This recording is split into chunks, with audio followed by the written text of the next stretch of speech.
Clara Olay, easy cooking! It's Olay you need! Alam mo ba, Maren, na mas pasarapin ang pananghalian gamit ang mga products ng Clara Olay tulad nilang barbecue marinade at pancake syrup para magkaroon ng mas masarap na Korean fried chicken. Ay, hindi lang yan, Mare. May Clara Olay pasta negra naman na para sa masarap na paella. Uy, paella! Na pwedeng haluan or pagsaluhan at pag-enjoyan ng ating buong pamilya. Pwede mo rin subukan ang crab flavor cream-based pasta sauce for instant fine dining experience soup. At kung inaakala mo, Mare, na dyan nagtatapos ang paggamit ng mga pasta sauces, ay dyan ka nagkakamali. Ay, sa pagkakaalam ko dahil pwede mo din palang ihalo ang 3 cheese pasta sauce sa all-time favorite dish ng lahat, ang kaldereta, mapamanok man yan, pork at beef. Ganyan kagaling, Mare, ang Clara Olay dahil bukod sa delicious na, versatile ang mga product at very convenient dahil very affordable ang kanilang mga produkto at mabibili sa lahat ng groceries nationwide. Kaya nga naman, for easy cooking, it's Olay you need. Clara Olay. Cheers, Miss Dabaglita! With Tita Cora and Kapitana Sisa. Same pero iba. We are number 106.7 Energy FM. Pagka, wag mong sabihing radyo. Sabihin mo. Yan! Happy lunchtime pa rin po sa inyong lahat. O, di ba, nag-iisip ka, di ba, kung ano masarap kainin, kung ano masarap binigyan ka na namin ng tip, kung ano ang pwede mong gamitin mula sa Clara Olay products na yan na mai-enjoy nyo. Correct. Di ba? Minsan kasi wag nyo lang isipin na, ay, para lang yan dito para sa ganon. Gawin yung versatile ang mga produkto. Tulad na lang ng Clara Olay, pwede sa lahat ng putahe. Hindi lang siya pasta sauces. Oo, diba? Katulad yung pancake syrup, hindi lang para sa pancake, pwede pala sa manok. Di ba yung mga ganong aspeto? Bongga ang Clara Olay. Truly. At mabibili yan sa murang halaga sa lahat alam mo ng ba, si grocery Chang Ami, stores. nagtatanong siya kung paano siya makakapag-retail ng Clara Olay products. Ayun, taray. Kasi naniniwala siya sa kakayahan ng Clara Olay. Truly, madly, deeply, di ba? Kaya nga naman, sugod na sa mga leading grocery stores sa inyong lugar. Yes, Mare. Kaya naman, Mare, medyo pasalamatan ko lang. Medyo pasalamatan. Ay, bakit medyo? Ay, kasi pasasalamatan ko talaga. Ang anek lang. Ang gulo ng bakla. Oo, ano ba talaga? Hindi, pasalamatan ko lang, Mare. Sa aking pagdiriwang ng aking birthday. Ay, maraming salamat. Happy birthday. Happy birthday. Happy birthday. Happy birthday, happy birthday, happy birthday, Tita Cora. Ba't nakakatakot yung version mo? Parang hindi maganda. Parang punebre. Happy birthday, happy birthday, happy birthday, Tita Hoy, ang Cora. lungkot! Naway, ikaw ay mabuhay pa ng matagal. Maging malusog ang inyong kalusugan. Tugon. Happy birthday, happy birthday, happy birthday, Tita Hoy, Cora. hindi ganyan. Hindi ganyan. Parang kulto. Hindi ba?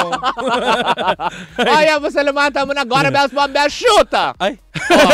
Pasalamatan ko lang si Teacher Nelia Cruz Sarcol, Christine Dizon, Pacareza, Joan Nieto, Doc Dan, Ate Rems Uyama, Tita Ella and Meriela, Tita Ruby and Josh, Ate Liway, Capresti, ayan, ng Rotary Club of Makati Circle of Friends. Of course, pasalamatan ko lang din si Chair Lala Soto at saka si Yayi, ayan, ng MTRCB. Hello po. Hello. At of course, pasalamatan ko ang 88 Hot Spring Resort, especially kay Miss Kat.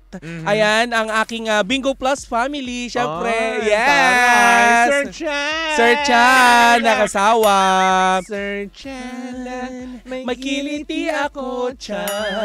Sir Chan. Ay!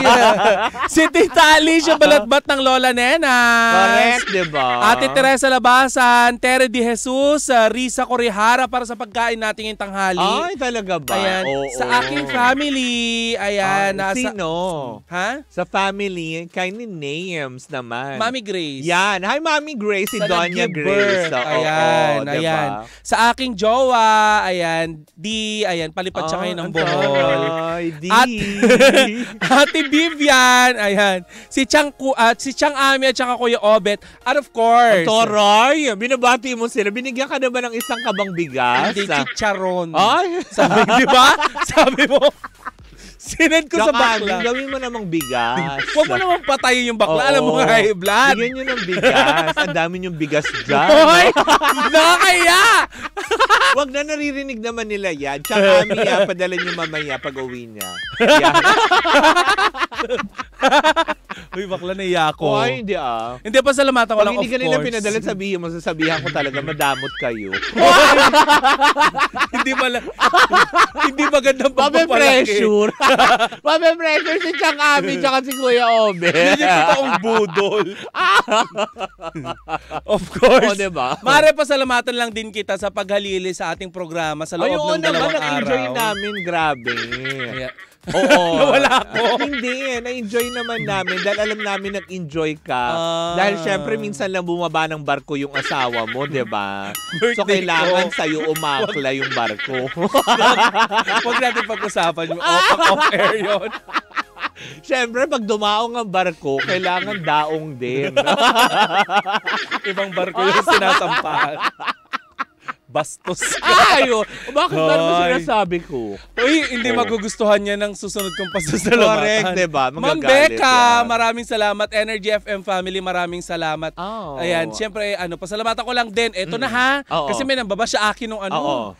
nag-post kasi ako. Oo. Hindi ko daw pasalamatan si Gandang Kara. Oo. Kasi daw, wala daw kong fans kung hindi dahil kay Gandang Kara. Oh. Thank you, Gandang Kara. Ay, Huwag niyo na akong i-bash. Birthday ko nun eh. Bakit ganun? Ewan ko ba sa mga yan? Hindi ka ba tao?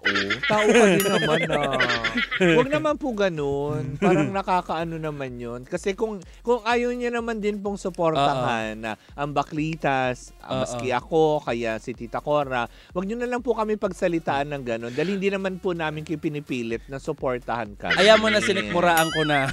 Talaga ba? Deserve. Kung makalalabas na ako Kami sa radyo, sinampal namin kayo. Namiss ko Char! yun. Namiss ko maging evil. Charing. Wag! Mali! Ay, Hindi pero yun. ito pag-uusapan natin. Correct ka. Oh. May kamalian kaya? May mali. Ay, talaga. Bilang ako ay deputy ng MTRCB at bumababa ang ba? damit ko, mukhang hindi magugustuhan to ni Correct Chair ka. Lala Soto. At hindi magugustuhan niya ng Antonio. mga nasa Congress. Yes. Lagot ka na naman. Hoy, hindi ako yung nag-approve ng Hindi budget ka- ni Chair. Hindi ka umaattend. Ni Chair Lala. Hindi. Hoy, umattend ako. Hindi ka umaattend ng Hindi patawag ako yung nila. isang congresswoman. Oo. Yung tipong ano, Akala ko- paano, sabihin mo nga na, ganun po talaga yun. Ayoko. Ganun talaga yun. Yun. No. Hoy, eto na nga. Ano na? Kung Sundays, sa programang ASAP, Oo. ay naging usap-usapan di umano. Oo. Hindi di umano, napanood ko mismo eh. Napanood ko din eh. Oo, napanood Diba? ko ang mistulang pagkakalat. Oo. Yan. May yung mga basher natin. Oo, truth. Magsisipasok na naman. Go, 3, 2, 1, napasok. Ayan. Yan. Pagkakalat ni Miss Catering. Oo, Ayan, actually. sa programang ASAP. Correct ka. Dahil sa nabanggit nitong salita na siya namang agad na ihiningi ng paumanhin nitong si Robby Domingo at nitong si Miss Catering mismo. Correct. Ano ba pagkakasabi? Sa nabanggit ni Miss Catering sa nasabing programa, ang sabi niya ay ang gagwapo naman daw ng mga kasama niya. Oo. Pero ang kasunod dito, Mari, ay hindi nakakatuwa. Ano? Dahil sinabi niya, nagtutubig daw di umano ang kanyang lato-lato. Nagwawater. Yung nga nagwawater ang kanyang lato-lato.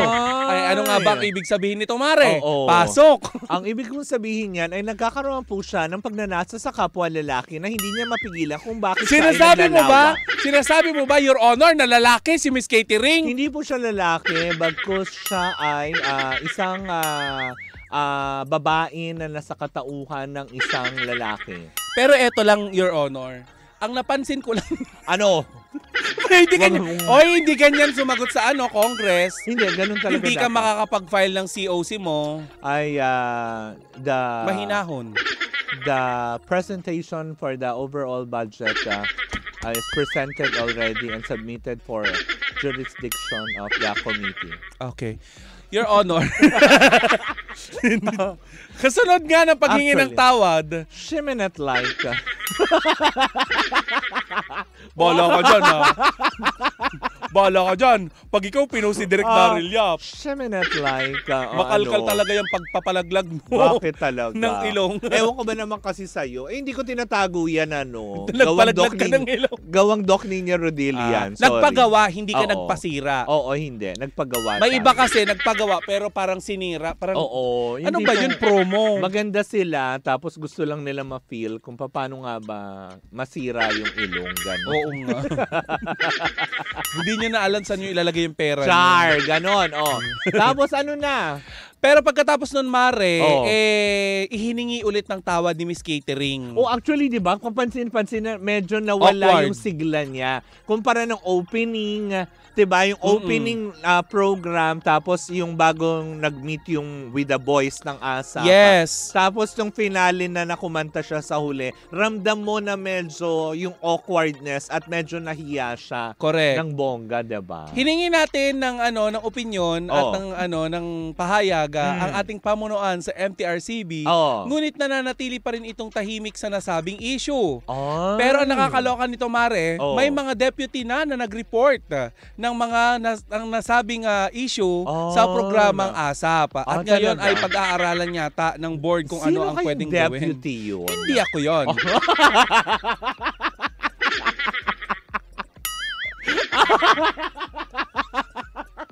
Wala akong sinabi. Ba't ka naman Your Honor.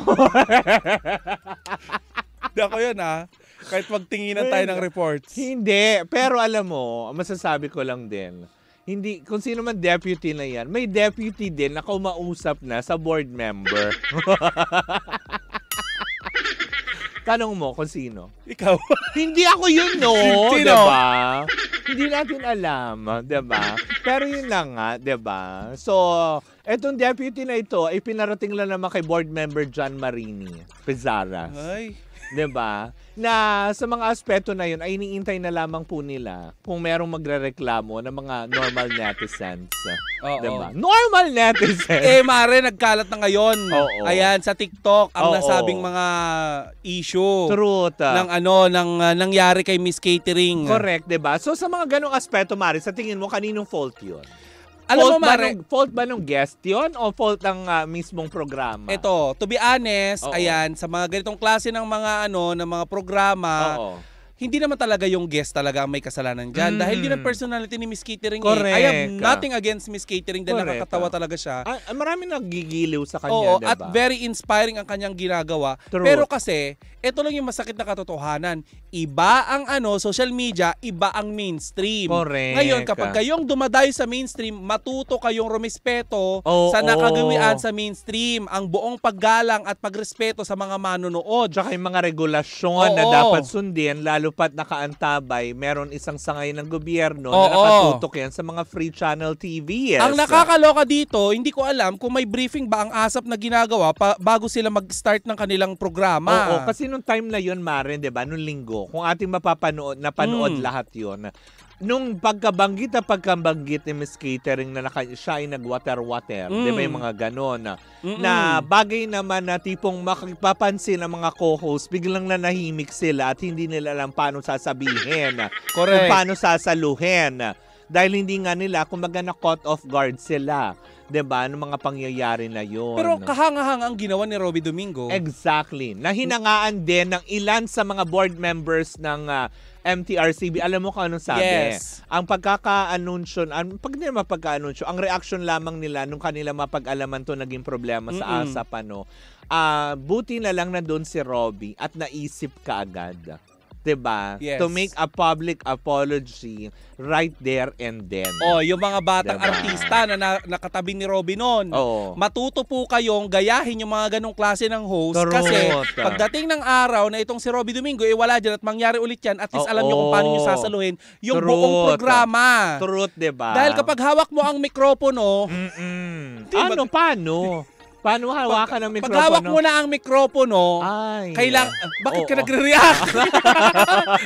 Kasi bakit ganun? Hindi, kapag hawak mo ng mikropono, nasa iyo ang kapangyarihan kung paano isasalba ang buong programa. Truth, diba? Kung paano mo ipapahamak or paano mo ito mapapabunga ng magandang kinalamasan. Oo. Diba? Na nakakaloka. Pero ang kinaganda lang din ito, sinaluduhan din naman na nakausap ng isang deputy na board members ng MTRCB. Saludo din naman siya dahil bago matapos ang programa, ay mismo yung taong nagkaroon ng pagkakasala ay nag-public apology din. Oo. At on national TV. At saka sa mga sa mga nasa MTRCB, ayan, ipaliwanag lang din natin na itong si Miss Catering po talaga ay hindi rin po marunong na mag-English talaga kasi ang sabi niya doon na wrong send daw yung niya. Hindi, kaya nga kumbaga hanggang sa ganun, alam naman natin kung paano siya magpatawan, diba? Yes. Pero siguro maging leksyon sana ito sa lahat ng mga TV production na siguro dapat magkaroon ng matinding briefing katulad ng ginawa ng Showtime, diba? Binago yung pangalan ni diba? F. Diba? May mga guests silang mga vloggers na alam naman nila na tipong wala naman din namang, hindi ko naman sinasabi ng mga walang alam, diba? Kaya lang may mga regulasyon kasi na kailangan paalalahanan sila dahil alam naman natin sa social media,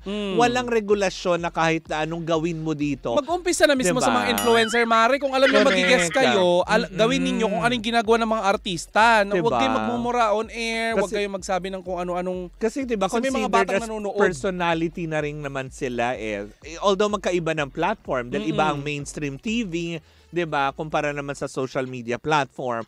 But still, 'di ba, sana sa mga produksyon ganun lagi magiging silbing leksyon ito dahil hindi naman na biro po talaga lalo pat may mga sumisikat na mga influencers na hindi maiwasang mai-guest on national TV. Pero dapat masabihan sila na may mga panuntunan at regulasyon na kailangan sundin. May mga talent manager ako nakakausap lately, Mare, na tinatanong ko nga na bakit hindi niyo kunin ang Team Bardagulan? Sabi ko, bakit hindi niyo kunin Team Bardagulan kasi mukha namang marami yung nila yung clout.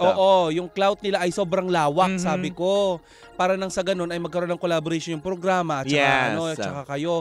Para pagkakataon na din nila para makita sila. True. Ang lagi nilang komento, Mare, hindi kasi market ng programa yung ganung klaseng yung humor. At the same time may isang part daw or isang member ng Team Bardagulan na medyo mahirap i-market dahil yung pangalan niya. Nakakaloka. Si Kier or mas kilala sa Kirat. Correct, diba? Yung F Kirat. Na nakakaloka. Pero yun na nga, diba? Ayun. Dito naman nagsilbing leksyon sana na katulad yan magi-guest po tayo. Pero sana man lang, diba? Yung katulad lang din ni Robby Domingo na mabilis kaagad. Yung kanilang defense mechanism, mabilis umaksyon sa aspeto na posible kasi nga naman talaga when you say water, sabi nga ni deputy ni board member John Marini, kasi yung mga words ng water is talagang malicious na daw talaga. At saka magtatanong ang bata, Mama, bakit magwa-water ang lato-lato? Yung mga ganon. Paano ipapaliwanag ng mga magulang yon? Diba? Doon kaya naman ng mga magulang, pero hindi kasi lahat ng magulang nasa tahanan ng Sunday. May iba dyan nagtatrabaho. Yung iba, diba, baka iniwan lang pambantay sa mga tita kasi syempre, tama ka, nasa trabaho. Gusto nyo ba na yung sinabi ni Miss Catering pagdating sa eskwelahan, masabi ng yung lato-lato ko nag-water, sabihin ng bata sa school? Sa teacher niya sa teacher niya o kaya sa kaklase niya. Diba? So, yun mga ganong aspeto na kailangan lang po natin nabantayan talaga. Kaya nga naman, ayon pa nga sa may mga noontime shows pala, Mare. May mga shows na naka-SPG talaga. Yes. Tulad ng Showtime. Diba? Naka-ano pala sila as SPG. Itbulaga din naka-SPG. Yes. Kasi may mga moments talaga na hindi daw talaga maiiwasan. Hindi kontrolado. Kasi, oo. Kaya lagi may label yan na SPG na striktong patnubay ng magulang talaga. Or strictly parental guidance talaga ang pinapataw, hindi dahil sa mga bastos sila or may kabastusan, kung hindi pag-iingat po lamang. At saka may mga bagay na talagang hindi mo kontrolado lalo na sa mga guests. True. Kasi diba? ano nga ba naman, hindi naman kilala ni Robby Domingo, di ba? Hindi naman niya close friend itong si Miss Catering. So, hindi niya alam kung anong pwedeng sabihin nito. Correct, diba? Maski naman yung ibang mga nandoon din. Tsaka parang siya lang yata yung influencer last Sunday na nandoon. Diba? Si Miss Catering lang na nabigyan ng ng ano. Kaya siguro din para sa kanya, na sad siya talaga. Ramdam sa kinikilos niya, Mare, nung linggo. Medyo ano na na. bumaba yung enerhiya niya. Siguro sa hiya na din. Oo. 'Di ba? Na alam naman natin na hindi sinasadya. Gusto lang siguro magpasaya, kaya lang siguro nagkamali lang talaga. At talagang, alam mo yun, pinatawad naman din siya. Niyakap nga siya nila Martin Rivera tsaka ng ibang mga tao dun eh. 'Di ba? So ibig sabihin lamang na yung mga pagkakamali, hindi naman ibig sabihin na hindi na kayang ituwid. O 'di ba? Ito na lang titignan ng mga influencer kapag magigest kayo sa mga sa mga TV channel, mga ganyan mga TV shows. Yung mga stand-up comedian nga kaya nilang magba ng kanilang pananalita, di ba? Eh kapag dating sa stand-up comedian, di ba, sa mga bars, mas barubal ang mga ano diyan. Diba? Pero kaya nilang mag-adjust sa mga sa mga shows, di ba? Kaya sana ganun din kayo, di ba? Kung hindi man kayo nasabihan adjust din. Oo, adjust din kasi pangarap nyo yan eh, di ba? Pangarap nyo makilala. Ngayon kapag nasa mainstream kayo, hindi kagaya ng sinasabi ni Rendon Labador na sikat na laos na ang mainstream, hindi din, kailangan nyo pa rin yan. Talaga. Kaya matuto din kayong makisama doon sa produksyon. Kasi ang nakasalalay din sa inyo ang ang kaligtasan ng buong shows, 'di ba? Kagaya na lang nangyari dati kay Osang, 'di ba? Nagsabi siya ng kung ano-ano nangyari sa Showtime, nasuspinde. Oo, nasuspinde nung time na 'yon dahil parang sa mga guru naman yung kanyang inano noon eh. Matuto kayong pinatuloy kayo ng tao diyan, kumilos kayo bilang tao, bilang maayos din ang pagtrato sa inyo. Chair, may request for a recess, Chair? Oo. Sabi dito may comment dito sa ating TikTok account. First time daw kasi ni Miss Catering or second time. Alam mo, naintindihan ko naman ng first time, hindi ito Hindi nakakakaba kasi yun, Mare. Nakakakaba. Siguro wala sa isip niya. Pero at least ang pangit nga lang kasi sa ganitong paraan niya natutunan ang mga bagay-bagay. Hindi, pero syempre, at least ngayon, yun ang importante doon, may natutunan siya. That's why very important, Mare, sa lahat ng mga nag-uumpisang mga influencers na magkaroon kayo ng manager. True. Kasi sila talaga ang mag-aano sa inyo. Sila ang maglalabi sa inyo. Patungo sa tagumpay. Parang si Madam Inuts, tsaka si Harleen Budol, 'di ba? Tingnan niyo yung mga buhay nila ngayon na paganda. 'Di ba? Kasi maganda yung nag-lead sa kanila, 'di ba? Ngayon kung nag-prosper man or mabigyan kayo ulit ng panibagong pagkakataon at oportunidad na mas bongga, hindi naman kayo hahawakan ng saleeg ng mga tumayong manager ninyo para lang pigilan kayong umunlad. 'Di ba? To Miss Catering, ayan, good job ka naman, natawa naman kami. Congratulations. As in, alam naman namin na hindi mo yan sinasadya. Pero sa mga susunod ha. Ingat, B. Ingat, B, para hindi ka laman ng mga nire-report namin. Hindi na account mo ang mababan lang sa TikTok. Yung buong programa, mababan ng MTRCB. B, hindi artista ang mawawala ng trabaho sa'yo, buong produksyon. Diba? Pati mga cameraman, may mga binubuhay, di pamilya kagaya mo. Tama. Diba? But don't feel bad. Oo. Diba? Normal lang yan. Tao ka lang nagkakamali. Humingi ka ng tawad, tinanggap naman din ng tao yon. Doon naman sa hindi makaintindi, bahala kayo. Diba? Kayo nang bahalang magalit siya kung saan man kayo. Diba? Na nakakaloka. Manatili kayong ganyan, mang-mang. Ay! Hindi! Mali! Hindi kasi may mga hindi makaintindi din eh. Mga mang-mang. Diba? Mali! Anyways, ako mga bangga, yan super OT na tayo ng bongga. Diba? Sobrang na-miss ka talaga nila ng bongga. Okay lang yun, na-miss ka naman agad ng buong sa pagtawag ko sa mga basher ng mang-mang. But anyways, mga bangga, muli po ako po si Kapitana Sisa. Ako naman po. Bumuga. Mag-11. Ako po ang yung tita ko na dagdagan yung lip gloss ko. Diba? Bumuga 11. Ako po ang yung tita Cora. And we are still same pero iba. Tuloy-tuloy pa rin po ang ating tugtugan. Siyempre dito po lamang yan sa number 106.7 Energy FM. Hangga! Mamaya na yung lato-lato Huwag mong sabihin radyo. Sabihin mo. Energy!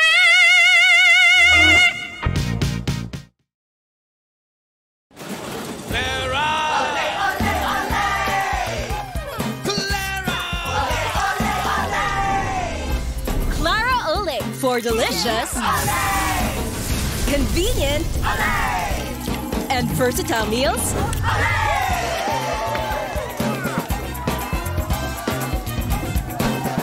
sure to make them say, for easy cooking It's Olay You Need.